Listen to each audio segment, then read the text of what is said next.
Hey, all right, gentlemen, we are live. Now, I've got the window cracked open, so let me know if you hear any sounds or feedback coming from outside. I'll close it, but it's nice getting the wind, the breeze. How's it going, boys? Today is Tuesday, June 17th, 2025. The time is 2:18 p.m. And you see the title of the video, She'll Treat You How You Treat Yourself, is how I should have titled it. I think I'll edit that after this. But anyways, so before getting into the topic of the live stream, I will just tell you who I am. So my name is Ephraim. For those of you who don't know, I had a shit dating life just 2 years ago, back in 2023. Now I'm 25 years old, and my dating life has taken a complete 180. And the reason is because I paid a professional coach to teach me how to walk over to girls in public in broad daylight in various environments in different countries.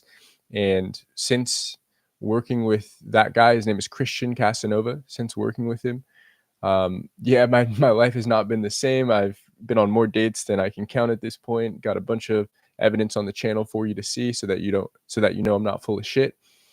And now these days I've got a bunch of experiences under my belt that I kind of use as talking points and use to strengthen arguments on this channel about my views. And so what I try to do here is help guys that are in a similar position to where I used to be go from a place where you're struggling with your dating life and you're not satisfied to a place where you actually like your dating life and you're going on dates, and whatever that looks like for you, it'll be different for each of us, but I'm here to help you get there. All right. And the way that I do that specifically is I talk about daytime cold approach.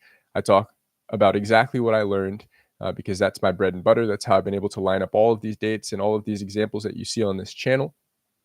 And so feel free to browse through the content if you want more evidence. All right. So, title of the video, She'll Treat You How You Treat Yourself. All right. So, this topic stemmed from a couple of questions that I've gotten over the past months, honestly. So, there's one more recent question and then one that I got, I think, months back. It might even be a year back at this point, that both are relevant to the topic of this discussion. All right. So, the first one was one I got a while back, and it was a question about, or this might have been recent. I honestly can't remember. But it was a question about approaching other races.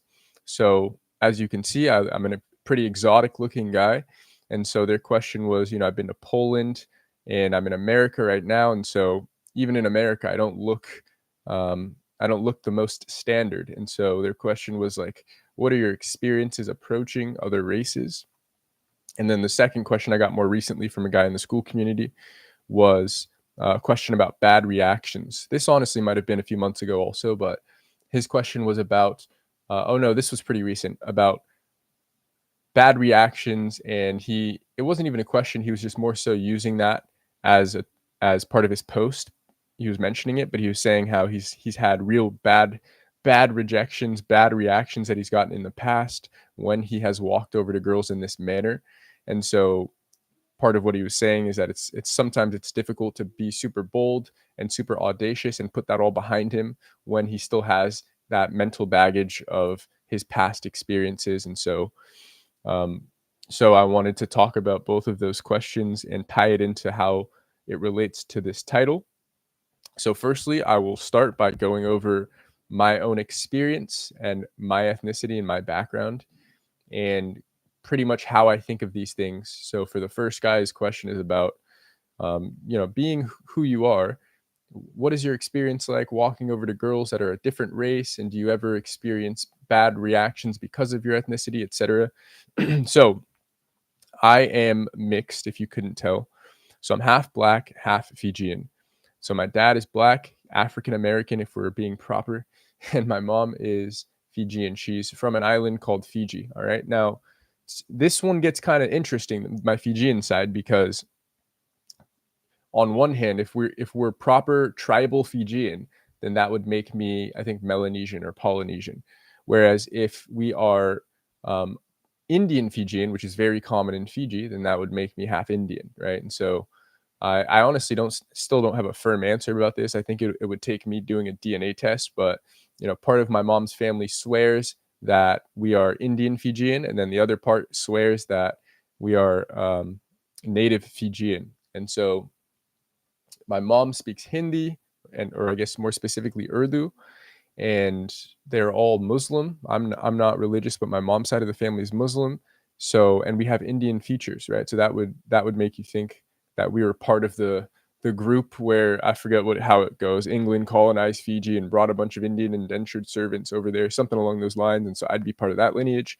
Or, my aunt specifically and a few other family members, they swear we come from this island called Viti Levu, and they've been there, and they were able to track down like our extended family who are very clearly Fijian, native Fijian. And so I'm not sure, honestly, it's still up in the air, and it honestly doesn't make too much of a difference to me. But the reason why I'm getting in the weeds about it is because, some people might have certain experiences based on what their ethnicity is. And so I wanted to talk about mine specifically, right? So I grew up in a suburb in the Bay Area called Walnut Creek.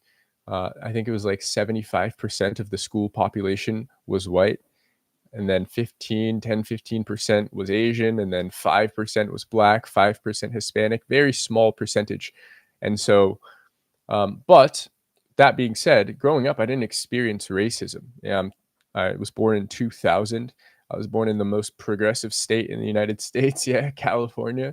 And so I'm very lucky to say that I've never experienced true discrimination, true racism, or at least if I did, I was oblivious to it. So I never even saw race as like a hindrance or a roadblock. I really appreciate my dad for raising me that way. He raised me in a way where he was like, "You're no different than anybody else. Skin color doesn't matter." And it's people tried to make it matter in the past. We're in different times now, and so that's never going to stop you from achieving what you want to achieve. Was kind of what I was fed growing up, and I'm very, very thankful for it because that's what was ingrained into me. And so the way I'm tying this into the title is never in my life have I seen my ethnicity as a reason why I couldn't. Yeah, and there might have been a real brief portion in high school back when my friends were mainly white, were starting to get girlfriends and stuff, and I wasn't. So maybe there's a little bit of time where I was questioning, is it because of my race? Is it because of my ethnicity? But then I had other friends that were mixed, half black or full black, that were playing on different sports teams in high school, and they were not having any trouble with girls. So that quickly put that argument out of my head. And so, yeah, never experienced. So now getting more specific to approach, same deal, right? Never in my life have I walked over to a girl and gotten any sort of ethnicity or race related objection. Now, who's to say that's not what she was thinking in her head? I have no idea, but she's never expressed that to me, right? Or never said anything like ew, or given me kind of a weird look, like, I can't believe you're approaching me, right? You dark skinned kind of a person. Like, I've never experienced anything like that. And I'll kind of go into why. Well, I'll save this for later, but yeah, we have a lot more to talk about. So anyways, so yeah, part of this one of the questions, or I guess one of the posts, was about approaching while being a different race, experiencing bad reactions sometimes because he's Indian, the guy that was asking the question. And so I can't speak on that example because I've never experienced that specifically. I'm sure there are still places in the world, I'm positive, that are still kind of living in that state of mind where they think certain people are better than other people based on their skin color. So I can totally see how you could have experienced this, but I personally haven't. Yeah, and I'm very grateful to have not, because I couldn't imagine what it would be like, going through life thinking I'm less than because of how I look. So anyways, so moving on to getting deeper into the topic of the live stream. She'll treat you how you treat you. All right. So when I am approaching, this is just me in life in general, but more specifically, when I'm approaching girls out in public, out day to day, as I'm walking down the street, I am not at all thinking about race or ethnicity whatsoever. That's not even a thought that's in my head at all. It's like, whoa, this girl looks like that. I look like this. Is this gonna work? Is she gonna be offended that I'm walking over to her because I look like this? Is she gonna give me a bad reaction because of how I look and how she looks? That's honestly not even a thought that crosses my mind whatsoever. I genuinely see this as, whoa, that girl is hot. I bet she'll like me. And I run over and I approach her. and it doesn't go any further than that. Yeah, I mean, to be fair, the furthest it'll get is like, whoa, that girl's hot, but she looks too old for me. She looks too mature for me. She looks too pretty for me. Yeah, not related to what race she is, just simply, whoa, she just looks like a model. I don't know if I'm on that level right now, right? That's about as far as it'll get, but it'll never cross into other things like, am I tall enough for this girl? Yeah, I've approached girls that are taller than me. And maybe that thought crosses my mind a little bit, but definitely not, oh, am I the right race for this girl, or will this girl deny me because of how I look racially? That's never a thought that's ever popped into my head. The only time really it did was when I was in Poland, and that's before I had ever approached. And so I was trying to surface all of these potential excuses I could use to bail myself out of going in for it when I was out with Christian. And so before I'd ever done my first one, right, I'm pretty much just telling him everything that I'm worried about. And so yeah, that one did come up. Being in Poland, where I was certainly the most exotic looking person in that entire country at the time, or at least in Warsaw that I saw. Um, yeah, that was about the only time where that crossed my mind, right? Where I was like, wait, okay, my dad was pumping me with all this stuff about be careful, you're overseas. Yeah, you're in Europe. That's not necessarily the friendliest country when it comes to our people. Who knows how they're going to react to you, or the friendliest continent. And so that was really the only time where that thought was even in my mind, was when it was almost planted into my mind from a third party, right? In this case, my dad was pumping me with like, he's being a good father, right? He's just telling me to look out for yourself, be careful. But that's the only time where that even sprouted into my mind, is when I was like, oh, is he right? Are the cops not going to like that a black guy's out in Poland approaching girls? Is this a bad look? But yeah, once I mean, day one, that shit was incinerated. That thought was incinerated when I was getting great reactions, when I actually got a couple phone numbers or WhatsApps, and I was like, oh, all right. Well, that puts that argument at rest, right? So, all right. So the next thing that I wrote down is, people tend to treat you how you treat yourself. All right. So once again, I want to preface just by making sure you understand that I'm not saying that, I'm not doubting that you've experienced bad things that certainly could have been tied to your ethnicity. I'm sure this definitely matters where you live. If you live in a place that's very hierarchical, or very non-modern, I forget, the very ancient, right, where they have very ancient ways of thinking, certainly this could be a reason why you're experiencing bad reactions. However, let's assume that is not it. All right, now I'm not saying it's not, but let's just take that off the table for a second and focus on some controllables. All right, so yeah, I write that people tend to treat you how you treat yourself. And in my experience, if you're going over, right, if you're walking into an approach, you're going over to a girl, and in your head you're thinking, oh boy, she's not going to like me because blank, right? In this case, it could be race. In another guy's case, when he's saying he's getting bad reactions, it could be a number of things. But when you're coming from a place of, I'm not enough, I'm not good enough, or I don't think I'm good enough, or this girl's not going to like me because of blank, then you tend to get worse reactions from those approaches. And I'll use an example from my recent cold calling sales career that was very brief to explain uh, this concept a little better. All right, so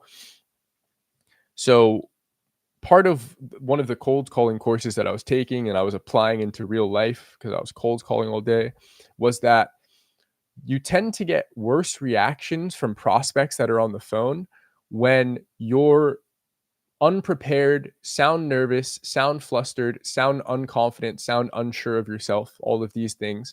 When that's how you're genuinely feeling when you pick up the phone and dial, then it's far more likely that the prospect is just going to loop you into the box that's already in their head of, all right, this guy is just another cold caller. I can tell by his language, but not only is he another cold caller, a glorified telemarketer, scum of the earth, but he's also an unprepared cold caller. So it's like, what's worse than getting interrupted in your day with somebody trying to sell you something is somebody doing that very poorly.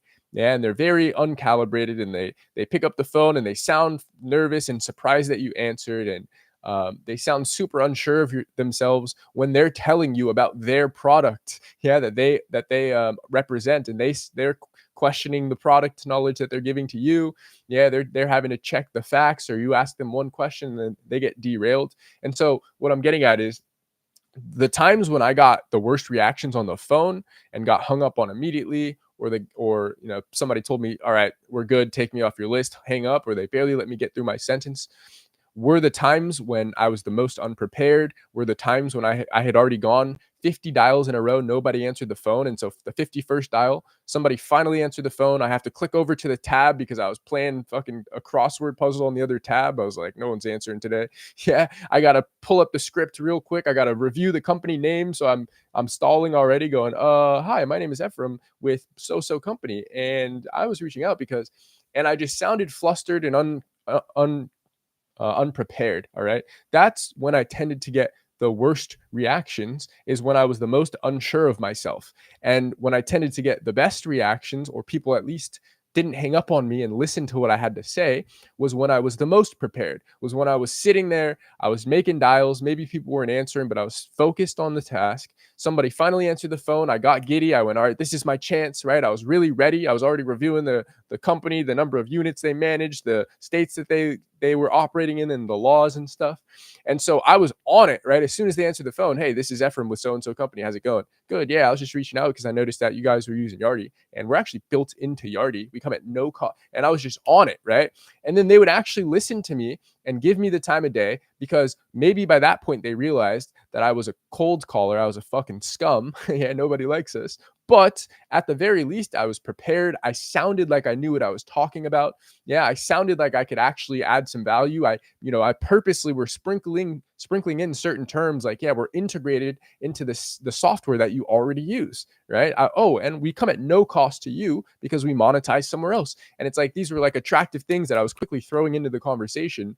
All this to say, those calls, right? Obviously, still some people are going to hang up even when I sounded pristine, but those calls always tended to go better because I sounded like I believed in myself. Yeah, I sounded like I held myself to a high standard. I sounded like I knew what I was talking about. And so they in turn treated me as though I knew what I was talking about. I had something somewhat valuable to say. I wasn't just this piece of shit that was unprepared and they're going to hang up on me immediately. Does that make sense? So that's my cold calling example. Now let's translate this over to approach. All right. So people tend to treat you how you treat yourself. So if you're a guy, once again, remember, we're taking the race question off of the table. We're pretending like that's not the factor, even though who knows, maybe where you live and what you've experienced, maybe that is a factor. But let's ignore that one for right now, and let's just talk about the controllables. So if they tend to treat you how you treat yourself, then you have to ask. Aside, we're going to get into the mechanics of the approach in a moment and how that's very telling. But let's talk about even before the approach, right? So for instance, if I see a guy and he looks like he just threw on whatever clothes, this is me sometimes, so just being honest. But if he looks like, now let's add all these factors together, right? So he looks like he just threw on whatever. He's got a bunch of clothes that don't really fit, that don't really go together. He looks kind of crummy. He's got his long toenails hanging out of some slides, all right? And his hair is a mess, right? He looks like he hasn't had a haircut in 6 months. Looks like just his hair is kind of there and it's been growing out for a while and it doesn't look that appealing or that put together. And he's got all right, he's got an all right physique. Nothing, he's not fat, he's not a fat ass, but he's also not shredded by any means. He's just kind of there, right? He's got no muscle definition, but he also doesn't have a big belly. So it's like, all right, somewhat of a physique there, nothing too crazy. So it's like, I'm not saying each of these things isolated is a make it or break it, right? But when you start to add together these different factors, it becomes a bigger problem, right? It becomes a bigger issue. So part of the bad reactions could certainly be due to appearance. Yeah, and I'm not talking about you need to be looks max. You need to look like a Greek god in order to find success with this. But that's certainly a controllable that can lead to the kind of reaction you get. Now let's just use a very extreme. Let's imagine I got a homeless guy off the street, hadn't showered in a couple of months, looked awful, right? And let's say I was teaching this guy to approach and he was walking over to women, smelled bad, hair looks bad, clothes tattered, right? It looks like he hasn't brushed his teeth, face is dirty. Well, I would expect that guy would get very, very poor reactions just based on what I can see in front of me, just based on how he looks very unprepared for the moment in that case, right? So I'm using that extreme example. Now I'm very aware. You all probably look very far from that. But for the guys that are asking, I have experiences with really bad reactions from girls when trying this. Well, that's an area that's worth at least taking a look at. Yeah, let's at least look at you overall, right? So we're adding the physique. It doesn't have to be perfect, but a great physique is better than a bad one. All right, we're looking at the hairstyle. Does it fit you? Does it look like somebody just chopped you up at Supercuts and you were like, you're too scared to say you hated the haircut and you just went with it, right? Does it look like it's been growing out for half a year and you got no idea what you're doing with it and it looks all dry or it looks too oily, whatever? And then style, right? Does it look like you genuinely just crawled out of bed and didn't put any effort into how you're looking? Like right now, I'm looking very basic, right? I got a short sleeve polo on and some shorts on, but I still look pretty decent, right? I could go out in this outfit and line up myself with some dates because it's not designer clothes, it's not anything special, but it fits me well. It looks presentable, it looks nice, right? Haircut, I recently got my hair trimmed, so it looks decent. Now, one important thing to say here also is I'm talking about all of these in aggregate, right? We're adding these factors together. But you can think of plenty of outliers, right? I've gotten dates lined up where I was dressed like a bum, but I still had a decent enough presentation overall, right? It's like you could still see the muscles popping through the bummy t-shirt that I was wearing, right? You could still see the bright white smile that I've got, even though I had a beanie on and my hair looked a little funny. And so it's not just one of these things in isolation that could be causing your problem. It's probably like very, very different levels of multiple of these problems, right? Because for instance, let's take a guy that got the short end of the stick when it comes to how he looks. He's just really butt ugly, right? You've seen these guys. They look really bad facially, unfortunately. But tell me you haven't seen a guy in the gym that's butt ugly, but the physique is just sick. He just got a killer fucking physique and his muscles are shredded. So you're looking at the guy and you're going, well, he's not a pretty boy by any means, but holy shit, the guy's jacked, right? So you imagine like even that guy, maybe he's got maybe some girls might react a certain way just because they don't like the position his nose is in. Who fucking cares? But he's gonna still be able to clean up because he's working on some of the controllables that play into the responses that you're going to get from these girls. Yeah. Or we take for instance, we take somebody that looks really, really good, great physique, but he looks like he just rolled out of bed, right? I was kind of using myself as like somewhat of an example there, but he's got some bummy clothes on, he's got some slides on, he looks kind of tired and shit, but he just looks sick as fuck. He just looks jacked and shredded. He has a nice look and style to him, even though it's bummy clothes. Well, that guy could still probably walk over. Of course, there's a lot more to as far as intangibles that are important here, but assuming he had those, that guy could still walk over in that current state and line himself up a date, most likely. Yeah. So I'm using myself as that example. I'm not shredded by any means, but I look nice. Yeah. My clothes fit me well for the most part. And so when I'm in front of a girl, even if I don't look my tip top shape, I can usually generate results because not only is it a super bold, audacious act that I'm doing, and I have a lot of the intangibles dialed in as far as the mechanics of the approach, as far as the fun banter of the conversation. So it almost compensates for the fact that I'm looking bummy. And I'll even call it out, right? Oh, you caught me right after the gym. I know I'm looking like a piece of shit right now, but damn, you look good, right? And so I can still make something happen. And I'm not getting super bad, like homeless guy level reactions out of these girls because I'm dressed bummy on one day, right? So once again, it's not each of these in isolation that is the big problem. It's probably little bits of all of these that could be part of the problem for you, right? So if you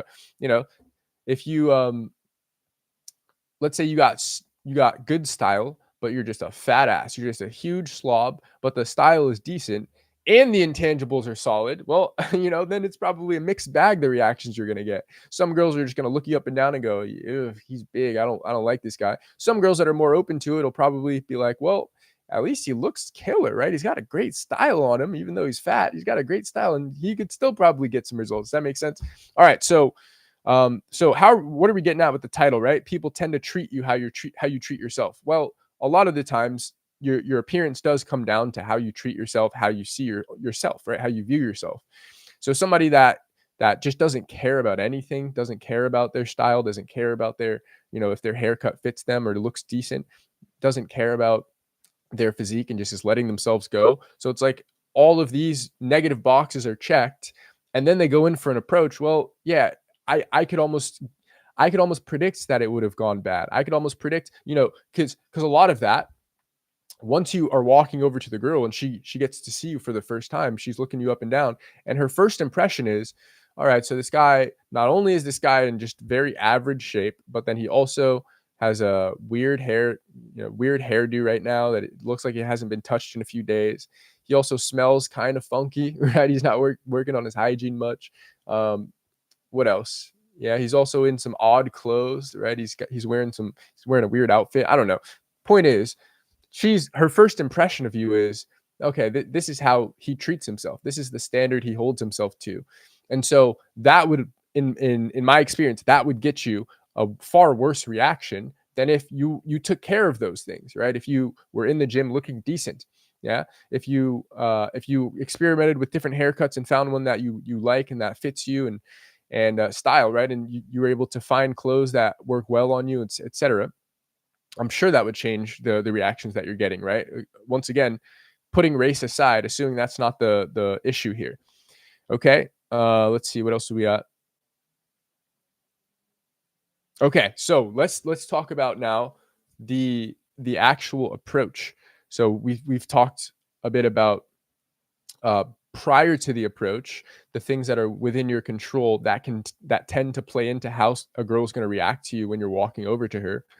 So now let's talk about the actual approach itself and how you're going about it. That's certainly this area, right? The prior to the approach definitely matters. Yeah, it's like if I just looked like a complete mess, I don't even know if I'd be able to get myself to walk over to a girl. If I just let myself go, if I gained a bunch of weight, if my hair just looked awful and I was wearing a bunch of random baggy clothes or clothes that I didn't like and feel confident in. So but that's pre-approach, and that's important to get at, or that's important to dial in on, I should say. But the actual approach itself and how you're going about those first few seconds specifically definitely is going to make or break a reaction. That's definitely going to play into how good or bad of a reaction that you're going to get. All right, so kind of calling back to the cold call example here. If I'm unprepared and the person picks up the phone, it's very easy to put me into the box of stupid cold caller that also is unprepared, hang up, click, don't call me. Versus if I'm at least prepared and I sound like I know what I'm talking about and I sound very knowledgeable about the industry, then they'll probably still put me into a box of cold caller, but they'll go, okay, wait, hang on, let's hear what this guy has to say. Yeah, and so completely different reaction than that's me calling their coworker who I was unprepared for and hangs up really quick. Okay, so now tying this into cold approach. Let's say you're walking over and you are taking care of the controllables. All right, so you look decent. Let's just say that your appearance looks pretty solid. All right, and you're walking over to the girl, and let's use an example that I hear a lot in the audio infields that I get from the guys in the school community. You are apologizing during the approach. Yeah, so the most polite I really ever get during an approach is saying excuse me. Yeah, that's about the most polite phrase. Excuse me. The only time I'll ever say sorry is if I startle the girl. Then I'll go, "Oh, so sorry. Like I didn't mean to startle you." And it actually makes sense why I'm apologizing there, right? But some guys will walk over and they'll say, "Excuse me, sorry, sorry, excuse me, sorry, excuse me, sorry." Yeah, and so once again, this can tie into how you feel about yourself. This could even tie into that ethnicity question, right? Where if somebody's approaching a certain race, they think, oh, I'm below this person because of my race or because where I am in the caste system in whatever country you're living in. And so you feel as though you're inconveniencing that person or causing them some sort of impleasure. And so you're walking over and apologizing off the bat. Yeah. But once again, we talk about people tend to treat you how you treat yourself. So if the first glimpse she's getting from you is you're going, hi, excuse me, sorry about that. Sorry, just 2 seconds. Sorry. And like you're apologizing for what you're even doing, then she can see, all right, this guy he doesn't think much of himself. He doesn't think that he has anything worth saying to me. He doesn't think that he's actually worth my time, because if he did, he wouldn't just be apologizing to me right off the bat. So that's a huge one. Yeah. And it's not even just the actual verbal apology. It's also like apologetic tone, apologetic language, hesitant language overall is going to play into this. Same way if I was using apologetic, hesitant language on a cold call, way more likely I'm getting hung up on, or the person is not going to take a meeting with me. The person doesn't think I have anything valuable to share because I'm going, yeah, sorry for calling you. I know you're busy, but can I please just have 20 seconds to tell you why I'm calling? Okay, look, I'll be so quick. You should just, and then I'd give my little spiel, and then I say, would you just be open to a quick meeting where I could show you how this works, and we could just see if it could add any value to your team? And I'm sounding unconfident. I'm sounding like, please just take the meeting. Please just buy the product, or just, take a look at the product so I can at least be doing my job well. And I'm sounding bad, right? So same deal. You translate that over to cold approach, and it's like you're using apologetic, hesitant language. Excuse me, sorry, excuse me, sorry. Hi, I just, and maybe you're using very weak language too. Like, I just wanted to say you look good. Yeah, you look good. Sorry, sorry. I know this is random. Sorry, but you look good. So, how's your day going? Yeah, nice. And then that's just the beginning of the conversation. But now throughout the conversation, you're sounding unconfident, you're sounding unsure of yourself. But I mean, really, in this live stream, I just wanted to dial in on those first few seconds of the conversation. So, and it even comes down to your body language, right? So this is why guys will get very early on, when they're learning this skill, they're getting blown out left and right. And it doesn't necessarily have to do with race, style, physique, appearance. It doesn't necessarily have to do with any of that, because the body language that they're showing to the girl when they're walking over is very poor, apologetic, weak, yeah, uncommitted. And so I see, I've seen this. I saw this in Barcelona with a few of the beginners, where they were, they took a week off after working with Christian, and then they came back to it, and they were kind of getting back into the flow. And so maybe they forgot for a few seconds, or, a few approaches, the principles that they had learned. And so they'd walk over, and they would like kind of make an effort to get in front of her, but she would take a few more steps, and then they would double back, or they would just say excuse me while they were walking on the side of her, or even behind her saying excuse me. She has to turn around and like look over her shoulder while talking to them, right? And it's like that. That was corrected in a matter of 10 minutes, by the way, because they already learned the fundamentals. They just need to practice. But for guys that didn't actually learn that and rep it out, that's like, oh my God, that's a huge point that will cause a bad reaction potentially. Yeah, that's in those circumstances, the girl is much more likely to just brush you off, roll her eyes, keep walking, because it's like, not only are you stopping her in a bold way, and it's kind of like unexpected, some may even claim that it's impolite, right, until they hear that you're complimenting her, which is very polite, right? But anyways, not only were you kind of, we could even say, causing an inconvenience, because she was walking to a destination and now she's taking 5 seconds to figure out what's going on. So we could say, let's just say, causing her a slight inconvenience in her day. So not only are they doing that, but they're doing it in a very weak way. Yeah, where they're going over, and it's like, okay, I'm kind of to the side of her now. Excuse me, sorry, excuse me, hi. Right, very weak, barely getting in front of her. They're barely loud enough for her to hear. They're confused, right? They've already stopped, and she's still taking her earphones out. Like, what is going on, right? They've already said, "Excuse me, you look great," and she's like, "What?" So it's like apologetic body language is also going to give bad reactions, worse reactions than if you were just to fucking go for it fully. Yeah, if you were to just get in front of her fully and then declare your desire fully without hesitant apologetic language. Yeah, so that's what I mean. Is the first few seconds of the approach genuinely is the make it or break it moment there. You'll notice, if you do this properly, you'll notice that after you reach like the 10-second mark in the conversation, where she's decided that she's going to stay and chat for a bit, everything gets so much easier. Yeah, then it just becomes, how fun of a conversation, or how engaging or interesting of a conversation can you come up with? Can you position? But prior to that, the most difficult part is committing to the approach fully. Yeah, so bad experiences are going to come about, bad reactions are going to come about when you don't commit to the approach fully.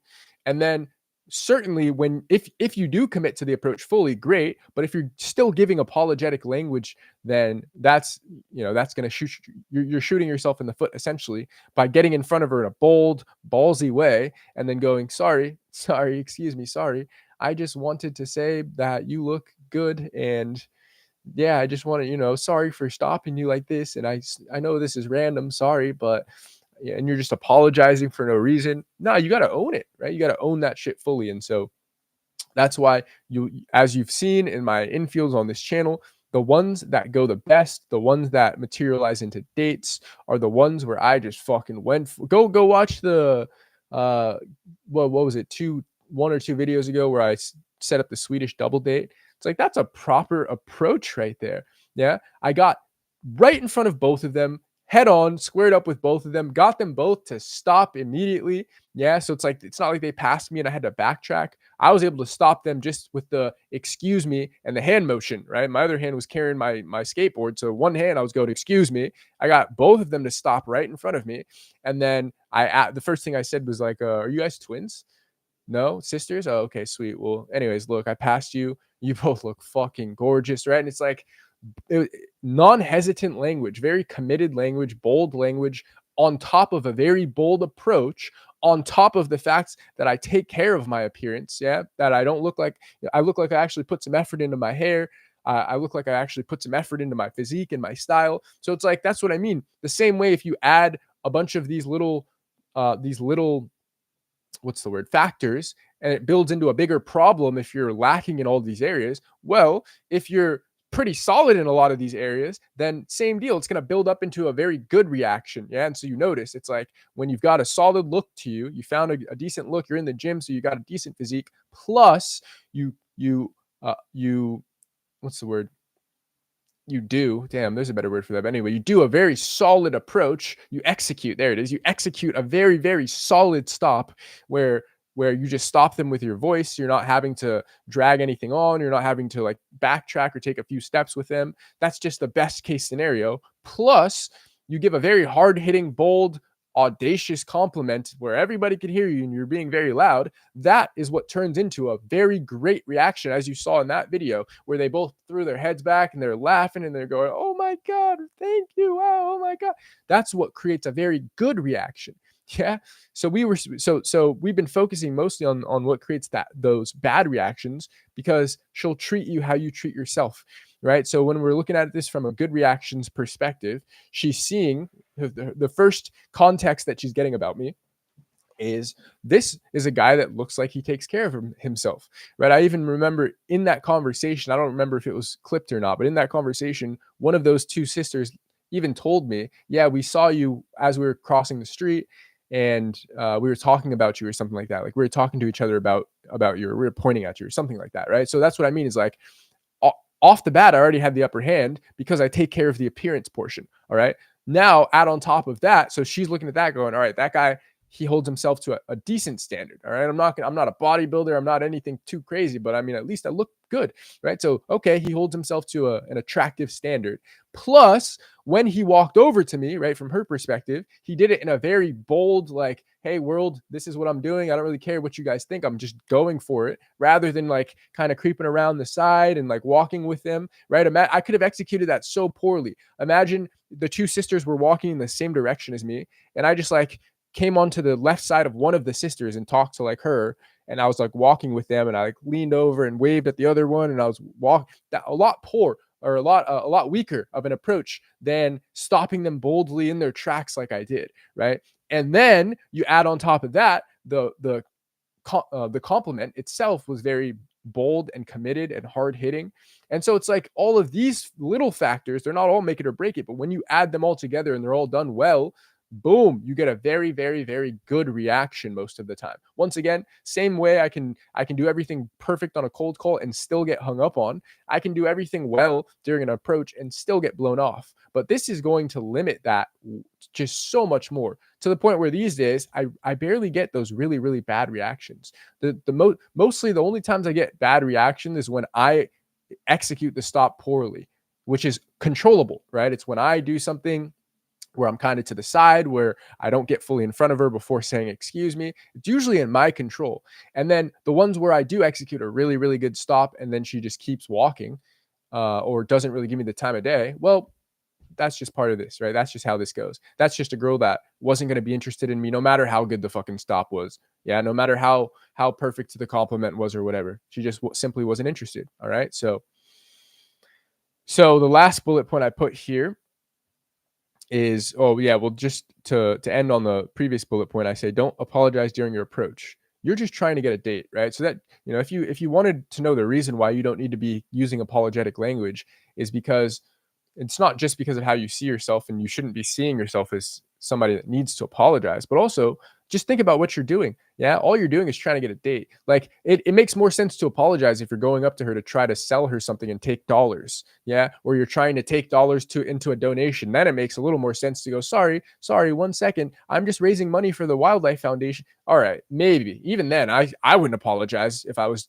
out there trying to get fundraising. I wouldn't be saying sorry, but certainly you shouldn't be saying sorry if what you're trying to do is line yourself up a date. Why would you apologize about that? Girls aren't going to apologize about trying to swipe through apps to get their date. Why would they apologize about that? They're just trying to get a fucking date. So in the very same way, why would you apologize about trying to line yourself up a date? It doesn't even make sense. Yeah, to her, she's going, why is he saying sorry? If he's going to come and be this bold movie star badass, why is he doing it in such a weak way? Why is he saying sorry about it? Yeah, why is he? And I get it, you get it, right? It's because you're trying to mitigate risk. It's because you're scared of fully committing, because then you're worried the rejection is going to hurt more, and it probably will. And it is what it is, man. You just got to get okay with not every girl liking you. That's just how this goes. All right. So you're just trying to get a date lined up. There's nothing to apologize about. Yeah. And then lastly, I put there's just a baseline level of self-respect that you need when you're going in for these approaches. Yeah. So yeah, I don't know what your upbringing was like. I don't know what you experienced when in regards to dating, in regards to flirting over the years. I don't know what your experience is, but what I do know is that if you want to find success with the skill, you need to have a baseline level of self-respect. Yeah, it's like it's not even anywhere in my reality that a girl is going to give me a super harsh reaction. It wouldn't even, I'd be confused. I would like, you know what I'm saying? Like, I've never got the harshest reaction I've ever gotten. I've told this on a few live streams, is when I was down in Long Beach or Santa Monica, down in LA, skating along the pier. Yeah, I had the spy glasses and I was recording stuff for the entourage. And I remember a girl biked in the opposite direction that I was skating. I doubled back and I caught up to her, and we're both going like 15 miles per hour. And I'm side by side. I look and I go, hey, excuse me. And then she rolls her eyes and goes, oh, fuck off, and rolls her eyes and keeps biking. Yeah, and she did it with a smile, was the best part, right? It wasn't even a harsh one. It was just like, oh, fuck off. Like, she already knew I was hitting on her just by the audacity to fucking double back and like skate alongside her, right? That's the worst I've got. So that's what I'm saying, is like, guys are asking about bad reactions, and I would be confused if I got a really bad reaction. Like, if I got in front of a girl and she started yelling, or she started screaming, or she started going, oh my God, what's going on? Or she started going like, ew, ew. If any of that happened, which none of it has, I would just be like, what? I'd be like, what are you screaming? Look, I didn't mean to startle you. Why are you screaming? What's going on? Why are you yelling? Right? Like, what's going on? I just came over here because you look so good. Like, I would be confused. Yeah. If a girl's going, ew, I'd be like, ew, damn. All right. That's a punch to the ego. Fuck. All right. And then I would just keep it pushing. Right. I would be like, what? Right? How could I possibly get a bad reaction? Like, have you seen me? Like, that's the energy I'm going into these approaches with. It's like, well, obviously she doesn't know who I am, but in my head I'm like, does she know me? Does she like what? How could I get this reaction from this girl? Like, are you kidding me? Has she seen some of the girls I've been on dates with? Is she crazy? Like, that's genuinely how I would think. So that's why, but that you get it though. She treats me how I treat me. So I don't get bad reactions because I'm walking over with my flirty, confident, arrogant smile and my firm, bold body language. I'm walking over like that, treating myself like this girl's going to stop for me, because I mean, come on. I've met how many girls that have stopped for me, and how many that have gone on dates with me. I mean, this girl's no different. She's certainly going to stop for me. So I walk over with that kind of like undertone energy. Yeah, that's not what I'm saying to her, but that's like what I'm communicating to her with my body language, with my action is, come on, like, you're going to stop for me. All right, I'm Ephraim. Let's go. You definitely want to date with me for sure. You don't know what you're missing out on. Like, that's how I'm walking over, right? So I expect good reactions, and oftentimes they go accordingly, right? Oftentimes she treats me the same way. She treats me as a guy who expects to get love, who expects to get great reactions, who expects to get dates. She treats me like that guy because I treat myself that way. That's how I see myself. It's like, of course this girl's gonna stop for me. Of course this girl wants a date with me. Come on. Come on, we're Ephraim. Let's do it. Right. So, all right, boys. Kind of a quieter live, I will say. We had like one solid viewer who watched the whole live. So shout out to you if you're the same person. But no comments today. It is what it is. Hopefully some of you will be able to catch this later, and hopefully it adds value. What up, Mitchie? All right. So this is it's me. Hey, what's up, bro? All right. Solid, Mitchie. I honestly, I don't recognize you. I don't know if I've caught you on the channel before, but if you got any questions, feel free to fire away. Otherwise, I'm going to wrap this one up. Another knee's got a shift today, 5 p.m. that I'll go knock out. And actually, you know what? I already hit the gym today. Already lifted and did my cardio. I'm getting ready to go out to the Amazon pickup location. Oh, been here since day one, have you?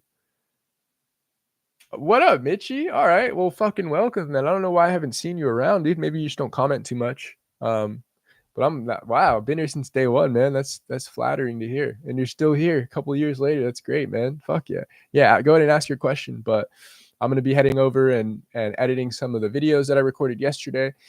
And then knock out that Amazon shift, do a bit of editing afterwards. I'm getting some good feedback from the school community about what they'd like to see in a paid membership community. And so we got a lot on the table right now that I'm going to sift through. One great idea that somebody recommended was, I don't remember if it was exactly this, but it was some type of like live role playing. And I think that that'd be a great idea, is like on a weekly call, we do a little bit of like live flirting. Yeah. People probably it'll feel cringy in the moment, but like, I'm sure that'll be very useful. It's like, all right, look, let's pretend I'm the guy, you're the girl. Let's just pretend I'm approaching you, and then vice versa. You know, let's just have a conversation. Let's see how fun we can make it. Yeah, let's find the fun. So, all right. Mitchie says, I don't really like, hold on. Mitchie says, I don't really like a girl, but I give her compliments. Then she starts avoiding me and she's not good at conversations. Do I take a step back? Okay, so I guess what he's saying is he doesn't like a girl fully, but he'll compliment a girl that he kind of likes, and then she starts showing signs that she's not interested. I mean, yeah, I guess I need a bit more context there, but honestly, dude, my focus is really just on putting it all on the table as fast as possible. So if you notice, my content is more so just focused on meeting a stranger in the daytime and then going from strangers to lovers and whatever in a day and a week. Yeah, that's more so my channel focus. So when it comes to these longer periods, where these longer stretches of time where it's like a girl that you're seeing often and you're trying to hunt her down for a date or something, I honestly don't have too much good feedback there. So apologize, but I mean, I would, like my most actionable advice would just be move on. Like, like I wouldn't pay this girl any more mind. I would just go meet another one. It's like, why even worry about it? Great. That's one less girl texting you. That's one more, that's a little more bandwidth that you have to text a different girl and go find some more leads for yourself. So anyways, boys, I hope you enjoyed the live stream. I hope it was educational, inspirational. All right. I'm going to go knock out this editing, this live stream, and then, or excuse me, this Amazon shift, and then yeah, wrap up the day. All right, boys. So I hope you enjoyed going for your approaches, because life is too short. Yeah. You're going to